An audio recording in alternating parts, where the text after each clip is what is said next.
ঘুরতে আমাদের নাসির ভাই দেখেন কি অবস্থা, কি পরিস্থিতি, দাড়ি মোচ পাইকে গেছে, ভেল্লা বসে গেছে নাসির ভাই সহ। এই যে দেখেন আমাদের, আমরা এখন পেঁপে গাছ কিনবো আর কোনো কিছু কিনবো, দেখি কি কেনা যায়। তা আমরা নার্সারিতে আইছি, খালি শুধু নার্সারি আর নার্সারি, নার্সারি আর নার্সারি, নার্সারির খবর নাই। এত নার্সারি এই আর্মি ফাঁড়িতে। আমরা আইছি ঢাকা কেরানীগঞ্জ ইকুড়িয়া থানার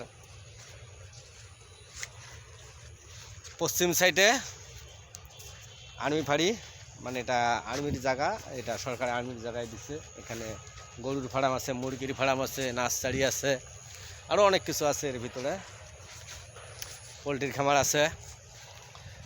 তা প্রচুর বৃষ্টি হয়েছে কালকে।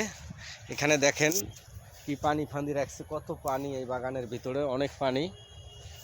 এই যে আম গাছ, এই আম গাছের ভিতরে অনেক পানি, অনেক ক্ষতি হয়ে গেছে নার্সারির। না ক্ষতি হয় নাই, মানে কতদিন থেকে বৃষ্টি নাই, পানি পাইছে, সুন্দর হবো গাছগুলো এখন। এটা যে লাল আমের গাছ, আমের গাছের নাম জানি না, কিন্তু লাল। আইসি আমরা দেখতেছি, বেড়াইতেছি। আমাদের একটা ইউটিউব চ্যানেল আছে শফিকুল ইসলাম টিলন, আর একটা হলো শফিকুল ইসলাম 2। তা আমাদের ইউটিউব চ্যানেলটা সাবস্ক্রাইব করুন। এই নিয়ে আমাদের ভিডিওটা আমরা শেষ করছি। আল্লাহ হাফেজ।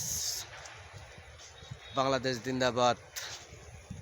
নাসির ভাই জিন্দাবাদ। নাসির ভাই জিন্দাবাদ।